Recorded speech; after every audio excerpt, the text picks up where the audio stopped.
안녕하십니까. 한국교육과정평가원 교사학습본부 국가기초학력지원센터의 박선화라고 합니다.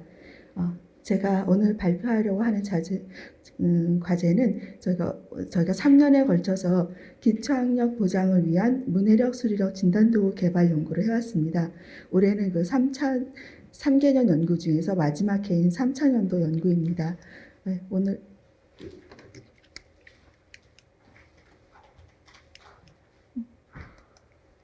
잘 안 넘어가네요. 이 화면 그대로 하시는 거예요. 근데 이게 안 넘어가서요. 밑에 거. 이런 순서로 발표를 할 거고요. 먼저 연구의 필요성 및 목적 먼저 소개를 하겠습니다. 최근에 보면 이거 각종 학업 성취도 평가 결과를 보면은 기초학력 미달 비율이 점점 더 증가하고 있는 것을 알 수 있고요. 최근에 우리 사회에서는 코로나19로 인해서 학력 격차가 더 심화되고 기초학력이 부족한 학생이 늘고 있다는 우려가 심각하게 제기되고 있습니다. 그래서 작년에 기초학력 보장법이 제정이 되었고요. 올해부터는 기초학력 보장법에 따른 시행령이 지금 적용되고 있습니다. 학교에서는 이 기초학력 보장법에 따라서 학습 지원 대상 학생, 즉 옛날에는 학습 부진 학생이라는 용어를 썼는데요. 이제 최근에는 부진 학생이라는 용어 대신에 학습 지원 대상 학생이라는 용어를 쓰기로 하였습니다. 그래서 학습 지원 대상 학생을 조기에 발견하고 지원하기 위해서는 기초학력 진단 검사를 할 수 있도록 법에 규정이 되어 있습니다. 기존의 기초학력 진단 도구로는 맞춤형 학업성취도 자율평가와 기초학력 온라인 진단 보전 시스템이 있습니다. 맞춤형 학업성취도 자율평가는 학생들의 학력 수준을 4개 수준으로 나누어서 진단하는 시스템으로 기초학력 도달 여부에 좀 더 초점을 맞춰서 진단하고 있는 것은 아니라서 기초학력 도달 여부에 대해서는 충분한 정보 제공을 하지 못하는 좀 한계가 있습니다. 기초학력 온라인 진단보전 시스템에서는 주로 직전 학년 또는 직전 학기 학습 내용을 얼마나 잘 습득하고 있는지를 진단하는 데 수점을 두고 있어서 학습 결손이 더 심각한 학생들의 학습 부진 상태를 적절히 진단하지 못하는 한계가 있습니다. 그래서 학교 현장에서는 학생들의 결손 상태가 직전 학년을 넘어서는 더 심각한 결손도 진단할 수 있는 그런 진단 도구가 필요하다고 보이고요. 또 현장에서는 한 개의 진단 도구보다는 학교 여건에 따라 활용할 수 있는 다양한 기초학력 진단 도구가 지원되었기를 희망하고 있습니다. 또한 지금 4차 산업혁명 시대를 맞이하여 학력의 개념도 미래사회의 변화에 대비할 수 있도록 새롭게 정의될 필요가 있다고 보입니다. 본 연구는 초중등학교 학생들의 기초학력 보장 지원 체제를 구축하기 위해서 기초학력의 개념을 정립하고요. 기초학력의 주요 구성 요소로서 문해력, 수리력 개념 및 구성 요소를 구체화하였습니다.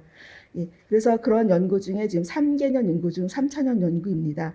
1차년도에서는 그 기초학력, 문해력, 수리력의 개념 및 구성 요소를 구체화하였고, 또한 문해력, 수리력의 수준별 성취 기준, 여기서 수준이라는 것은 그 우수보통 같은 그런 수준이 아니라 저희는 학교 교육과정, 그러니까 이 학년군에 따라서 수준을 정의하였습니다. 즉 초등학교 1, 2학년군을 1수준, 3, 4학년군을 2수준, 5, 6학년을 3수준, 중학교 전체를 4수준 이렇게 4개 수준을 나눠서 각각의 수준에서 기초학력에 도달했다라고 판정할 수 있는 그 성취 기준, 그것을 저희는 수준별 성취 기준이라고 명명을 해서 개발하였습니다. 그래서 2차년도에는 저희가 개발한 수준별 성취 기준과 성취 기준에 따른 예시 문항을 개발을 해서 학생 대상 예비 검사를 통해서 타당성 검증을 하였습니다. 그리고 또한 진단 도구를 구성하기 위한 구성 방안을 탐색하였습니다. 이러한 1, 2차년도 연구 결과를 토대로 3차년도에서는 문해력, 수리력 진단 도구를 개발하고 타당성 검증을 실시하였습니다. 또한 이런 저희가 개발한 진단 도구를 어떻게 활용하면 좋을지 활용 방안을 탐색하여 제안하였습니다. 이거는 1차년도의 주요 개념으로서 저희가 기초학력, 문해력, 수리력 개념을 어떻게 정의하고 구성 요소를 제시하였는지 보여드리는 겁니다.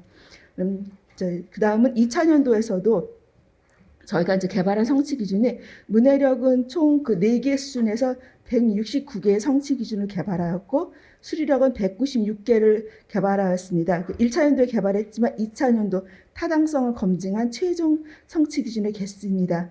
그리고 그 성취 기준별로 보통 3개 내외의 예시 문항을 개발해서 타당성을 검증하였고 그 문항을 기반으로 해서 3차년도에 진단도구를 개발하게 되었습니다.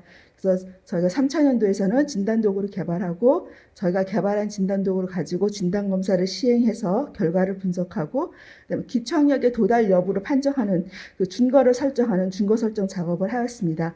그리고 저희가 진단검사를 시행한 결과를 어떤 양식으로 보고하는 것이 학생이라든가 수요자한테 도움이 될지 그래서 결과 보고 양식과 활용 방안을 탐색하였습니다. 그래서 그 다음은 문해력 수리력 진단도구 개발 및 타당성 검토 단계입니다. 저희가 이제 그 문해력에서는 저희가 영역별로 진단도구를 개발했습니다. 문해력 수리력 전부 다. 그래서 문해력에서 읽기 쓰기 영역은 지필 검사로, 그다음에 듣기 말하기 영역은 컴퓨터 기반 평가 검사 체제로 개발하였습니다. 그래서 저희가 처음에 시작한 거는 2000년도에 예비 검사를 통해서 예비 문항에 대한 타당성 검증을 모두 했는데 그 중에서 정답률이 좀 낮게 나와서 좀 타당도가 낮은 걸로 판정된 문항을 저희가 수정 보완해 놓았습니다. 그 수정 보완한 문항에 대해서는 그 학생 정답률이 없기 때문에 먼저 전문가들이 모여서 정답률을 수정해서 타당성 검증을 통과할 수 있는 문항으로만 최종 확정을 해서 그 최종 검증을 통과한 문항을 기반으로 영역별 진단검사지 초안을 구성하였습니다. 구성된 초안에 대해서 1차 타당성 검토를 실시하고 1차 검토 결과를 반영해서 2차본을 제작하였습니다. 2차본에 대해서 2차 타당성 검토를 실시해서 최종 타당도가 다 합격한 검사지에 대해서 최종본을 확정하게 되었습니다. 마찬가지로 그 듣기 말하기 컴퓨터 기반 프로그램도 마찬가지로 그 2차년도 프로그램 및 또 시행 과정에서 나타났던 문제점들을 검토해서 수정 보완 사항을 도출하고요. 이것을 개선을 하는 프로그램 수정을 하였고 그래서 그걸 검수하여 최종 확정을 하게 되었습니다. 그래서 저희가 최종적으로 문해력 진단 도구는 3개 영역 읽기 쓰기 말하기 해서 3개 영역별로 각 수준별 3종씩 총 12종을 개발하였고요. 그다음에 검사 시간은 학교의 수업 시간을 기반으로 저희가 일단은 검사 시간을 설정하였습니다. 그래서 학교에서 시행당 시간이 남으면 융통성 있게 조절할 수 있도록 하였습니다. 수리력도 영역별로 검사를 했는데요. 근데 이제 저희가 진단 검사를 시행하는 과정에서 하나씩 하기에는 문항수가 너무 적은 영역이 있거든요. 저희는 이제 성취 기준 하나당 한 문항씩을 개발을 했거든요.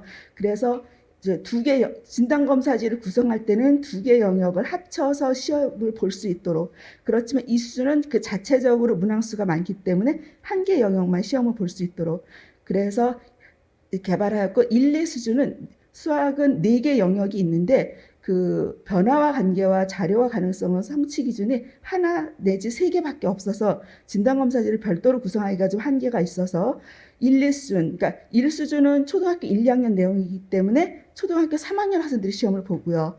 그 다음에 2수준은 3, 4학년 내용이기 때문에 5학년 학생들이 시험을 보게 되거든요. 그래서 초등학교에서 보는 이 학생들은 그 2개 영역에 대해서만 시험을 보는 걸로 하였고요.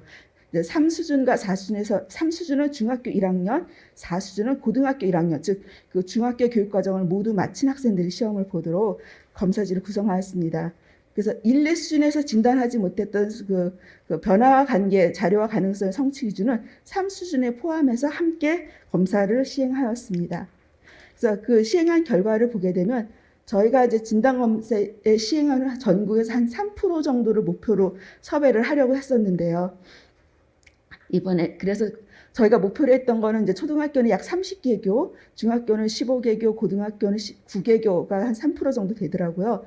그런데 실제로는 그 코로나19 상황으로 해서 학생들이 별로 출석을 하지 않는 상황에서 학교 섭외가 너무 어려워서 보기와 같이 이렇게 153개교가 참여하게 되었습니다. 듣기 말하기 검사 같은 경우는 저희가 노트북에 프로그램을 깔아서 이동을 해야 되는 그런 좀 한계가 있어서 1개 학교에서 2개 학급씩 해서 그러니까 제한적으로 시행할 수밖에 없었던 한계가 있었습니다. 그래서 실제로 진단검사 참여한 응시인원을 보면은 문해력 같은 경우는 총 4,300명 정도, 그다음에 수리력 같은 경우는 5,200명 정도가 시험에 응시해서 저희가 데이터 분석을 하게 되었습니다. 예. 그래서 시행 결과를 보게 되면은 대체적으로 시행 저희 진단 도구의 그 신뢰도가 0.6 이상으로 높게 나옵니다. 근데 다만 이제 쓰기 영역의 이 수준이 좀 낮죠. 0.39, 듣기 말하기 4 수준이 0.52. 그래서 이거는 왜 낮을까? 저희가 이제 분석한 결과 이제 쓰기는 그러니까 문장형으로 쓰는 게 많았거든요. 학생들이 그러니까 서술형만 되면 다 포기를 하고 그냥 이렇게 시험을 포기한 학생들이 많아서 좀 다소 신뢰도가 낮게 나왔지만 다른 거에 대해서는 높은 신뢰성을 보여주었습니다. 수리력은 전반적으로 다 0.66 이상으로 높게 나와서 저희 진단 도구가 신뢰성이 있는 것으로 판정이 되었습니다. 그다음 증거 설정입니다. 즉 기초학력에 도달했느냐 하는 그 기준 점수를 정하는 과정입니다. 그래서 저희는 학교급별로 10명씩 증거 설정 위원을 선정을 해가지고요. 이분들을 대상으로 그 이틀에 걸친 워크숍을 했습니다. 그래서 먼저 저희가 개발한 수준별 성취 기준 이 자체가 이제 기초학력 도달 여부를 알려주는 거니까 그 개념 설명하고 저희가 이 기준 설정은 그 기초학력 경계선에 있는 딱 그 바로 통과됐다고 볼 수 있는 그 경계선 학생들의 특성이 어떤 건지 좀 논의를 해서 문항을 검토한 다음에 기초학력 경계선 학생들의 기대 정답률을 평정을 해서 그거를 종합해서 분할 점수를 산출하는 이런 과정을 3라운드 내지 4라운드까지 해서 그 위원들 간의 정답률 편차가 20% 이내로 줄어들 수 있도록 조정을 해가면서 이렇게 수정된 엔고프 방법을 이용해서 준거 설정을 하였습니다. 이런 수정 결과를 통해서 저희가 산출한 기준 점수는 이런 식으로 나왔고요. 그러니까 경계선 학생들의 그 각 수준의 정답률이 한 이 정도 될 것이다라고 본 거고요. 그러니까 이 정도가 되면 통과된 거다라고 본 거고, 그래서 기초학력 미달 비율을 보면은 읽기는 초등학교는 한 4, 5% 수준, 그 다음에 이제 중학교가 좀 3수준이 좀 낮게 나는데 이거는 아마 읽기 3수준 문항 그 진단도가 좀 쉽게 출제됐다라고 보입니다. 그 다음에 4수준 같은 경우는 9점 몇 %에서 거의 10% 육박하는 좀 높게 나오는 이제 그 수준이 올라갈수록 기초학력 미달 비율이 높아지는 걸 볼 수가 있습니다. 수리력 같은 경우도 이렇게 보면은 처음엔 한 5%, 6% 정도 수준인데 점점 수준이 올라갈수록 기초학력 미달 비율이 높아지는 걸 알 수가 있습니다. 특히 고등학교 1학년 학생들은 경우는 9%, 10%에 육박할 정도로 기초학력 미달 비율이 좀 높게 나오는 것을 볼 수가 있습니다. 예, 활용 방안입니다. 저희는 이제 활용 방안으로서 이제 결과 보고 양식에 학생들한테 필요한 정보를 최대한 많이 제공을 하는 데 목표를 두었습니다. 그래서 저희가 선행 연구라든가 전문가 회의를 통해서 저희가 만든 양식은 이런 식으로 먼저 이제 그 학생용 결과 보고 양식에는 이 진단 검사를 왜 했는지 그 목적과 이 학생의 그 수준 진단 결과를, 그러니까 저희는 영역별로 검사를 했으니까 자기가 뭐 예를 들어 그러니까 수리력의 수와 연산 영역이고 4수준이면은 그게 4수준 진단 결과다. 그래서 전체 점수는 몇 점이고 그 수와 연산 영역 4수준의 핵심 요소별로 하위 요소별로 점수는 어떻게 되고, 그래서 이 학생의 점수를 그래프로 보여주고 최종적으로 기초학력 도달, 미도달에 대한 정보를 제공합니다. 그리고 이 학생의 그 취약 영역이라는 거는 한 문항이라도 틀린 문항에 대한 성취 기준 정보를 모두 제시합니다. 그래서 이 틀린 성취 기준에 대해서 자기가 보강학습을 할 수 있도록 취약 영역 보강학습 방법까지도 결과 보고 양식에 같이 제시하는 식으로 하였습니다. 교사용 같은 경우는 학급 단위로 결과표를 제시하는 식으로 하였습니다. 그래서 한 학급 전체에서 핵심 요소별 점수, 총점, 그리고 기초학력 도달 여부 제공하고요. 그다음에 핵심 요소별로 취학생 정보, 즉 핵심 요소별로 그러니까 그 영역 그 핵심 요소별 정답률이 50%가 미만되는 정답률을 맞춘 학생들의 정보를 다 제공을 해주고, 이런 취약 영역에 대해서는 학생들을 어떻게 할지 그 지도자료 안내를 같이 하는 식으로 양식을 개발하였습니다. 학생용 양식이고요. 그래서 지금 수와 연산 영역 4수준 학생의 전체 점수가 총점 17점이고 원래 13점이 넘으면은 기초학력 도달인데요. 이 학생은 5점이라서 그 미도달이고요. 근데 저희가 이렇게 핵심 요소별로 다 나눠서 이 학생은 소인수 분해랑 정수 사칙 계산은 그 정답률이 괜찮아요. 그런데 정수와 유리수 개념이라든가 무리수 개념, 무리수 사칙 계산 부분이 매우 그 저조한 상태임을 알 수가 있습니다. 그래서 이런 취약 영역별로 이 학생이 하나라도 틀린 성취 기준에 대한 정보를 모두 주고요. 이 취약 영역별로 보강학습법에 대한 정보도 제공하고, 제공하였습니다. 그다음에 이제 교사용 자료, 이렇게 학급 전체 자료를 제시해서 이 학급 같은 경우는 2명의 학생이 기초학력 미도달인 걸 알 수가 있고요. 핵심 요소별로 보면 이렇게 취약한 학생들의 번호를 알 수가 있습니다. 그래서 이게 취약 영역별로 어떻게 보강 학습을 할 수 있는지 정보를 제공하는 식으로 하였습니다. 저희가 이제 활용 방안은 수요자 측면에서 특히 학생 측면, 그다음에 교사 및 학교 측면, 시도교육청 및 정부 측면을 제시하였습니다. 학생들은 이 진단검사, 영역별 진단검사에 응시해서 자신이 응시한 영역에서 기초학력에 도달했는지를 점검할 수 있습니다. 학생들은 모든 영역을 다 시험을 봐도 좋고 일부 영역만 봐도 좋습니다. 이 진단검사 결과를 통해서 학생들은 자신들이 어떤 영역에 취약한지, 그리고 관련 핵심 요소가 무엇인지를 파악해서 자신에 대한 부족한 영역에 대한 학습을 할 수 있는 계획을 수립하고 시행할 수 있을 것입니다. 다만 또 학습 결손의 계획이 심각한 경우에는 더 낮은 수준의 진단검사도 시행을 해서 자신의 현재 상태를 정확하게 진단할 수 있습니다.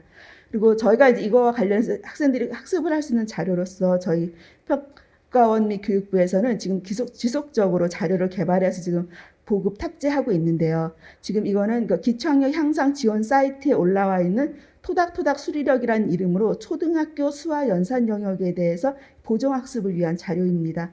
그다음에 이거에 대해서 이제 그 영상 자료도 있는데요. 이 영상 자료는 유튜브에 들어가면 기초학력 지원센터를 검색하면 이와 같이 영상 자료가 탑재되어 있습니다. 그래서 작년에는 초등학교를 개발했고요. 올해 지금 중학교를 개발하고 있고, 지금 다른 영역에 대해서도 지속적으로 개발해서 이제 탑재하고, 앞으로 이제 국가 기초학력 그러니까 국가기초학력지원센터 홈페이지가 만들어진다면 그쪽에 자료가 탑재될 거로 생각이 됩니다. 교사 및 학교 측면에서도 저희가 아까 진단검사 결과 보고 양식에서 교사용 자료가 제공되었습니다. 그걸 통해서 미도달 학생들은 그 학습 지원 대상 학생 후보로 선별을 할 수가 있고요. 그 학생들을 좀 더 심층 진단을 해서 최종적으로 학습 지원 대상 학생들을 선정할 수 있을 것입니다. 그래서 이 학생들은 저희가 제공한 취약 영역에 대한 학생 지도 자료를 참조를 해서 그 학생들의 지도 계획을 수립하고 시행할 수 있을 겁니다. 그 외에도 저희 평가원에 있는 그 기초학력 향상 지원 사이트나 그러니까 베이스 캠프라고 하는 그 자료가 있거든요. 그래서 그런 자료를 활용해서 또한 학생들의 지도 계획을 수립할 수 있을 것입니다. 그다음에 정부나 시도교육청에서는 저희가 진단 결과 데이터를 토대로 해서 기초학력 미달 비율이 얼마가 되는지 파악할 수도 있고, 이를 토대로 정책을 수립을 할 수 있는 근거가 될 수 있을 것입니다. 또한 어떤 정책을 수립을 한 다음 학생들의 기초학력이 얼마나 변화되고 있는지 어떤 정책의 효과성 검증에도 활용할 수 있을 것입니다. 또한 시도교육청 및 정부에서는 지속적으로 학생들이 보정학습을 할 수 있도록 자료를 개발해서 지원한다든가 교사 연수 프로그램을 개발해서 제공을 할 수 있을 것입니다. 네, 결론 및 제언으로서 저희 연구에 제언하고 있는 정책 제언을 제시하겠습니다. 첫 번째 제언은 그 진단검사 기능 강화를 위한 그 문해력 수력 진단 도구의 좀 고도화가 필요합니다. 저희는 이제 이번 3년을 통해서 처음 이제 한 세트를 개발한 건데요. 이것이 지속적으로 활용이 되려면은 더 많은 세트가 개발되고 보급될 필요가 있고, 또한 저희가 아까 결과 보고 양식을 보여드렸는데 지금은 이것이 수동으로 저희가 작업을 한 겁니다. 근데 이것이 더 널리 쓰이려면 자동으로 학생들의 그 데이터만 입력하면 바로 계산돼서 나올 수 있도록 그 채점 결과가 자동으로 산출될 수 있는 그런 맞춤형 성적표 산출 프로그램이 개발돼서 보급될 필요가 있다고 보입니다. 또한 이제 계속 학생들이 보정학습을 할 수 있도록 지금 일부 자료만 저희가 탑재되어 있는데요. 지속적으로 다른 영역에 대한 자료도 개발해서 탑재될 때 더 많이 활용이 될 수 있을 거라고 보입니다. 두 번째는 문해력 수리력 진단도구 활용도 제고를 위한 웹 기반 진단 시스템을 구축할 필요가 있다는 것입니다. 저희가 개발한 진단도구는 지필도구이거나 컴퓨터 기반, 그러니까 컴퓨터의 프로그램을 다운받아서 하는 거라서 되게 불편합니다. 이것이 좀 더 효과적으로 활용이 되려면은 웹 기반으로 진단 시스템이 구축이 되면 언제든지 학생이나 학교에서 시행에 바로 웹에서 시험 보고 바로 결과가 나올 수 있을 것입니다. 그래서 웹 기반의 진단평가 시스템이 구축될 필요가 있고요.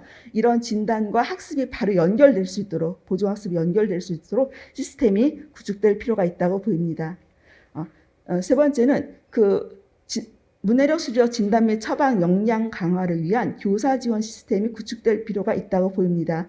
즉 교사의 이런 전문성 강화를 위한 연수 프로그램 제공될 필요도 있고 담당 교사들 간의 정보를 교환할 수 있는 네트워크를 구축하거나 우수 사례를 개발해서 보급할 필요가 있다고 보입니다.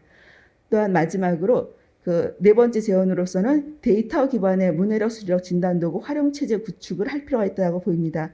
즉 학생들이 일단 시험만 보고 결과만 내는 것이 아니라 학생들의 문해력 수리력 진단 결과 및 향상도를 포함하는 이력 관리 시스템을 구축해서 학생들이 얼마나 계속 지속적으로 향상이 되고 있는지 문제가 뭔지 파악할 수 있는 활용 체제가 구축될 필요가 있고요. 그다음에 주기적인 진단을 통해서 얼마나 향상이 주기적으로 되고 있는지 진단할 필요가 있다고 보입니다.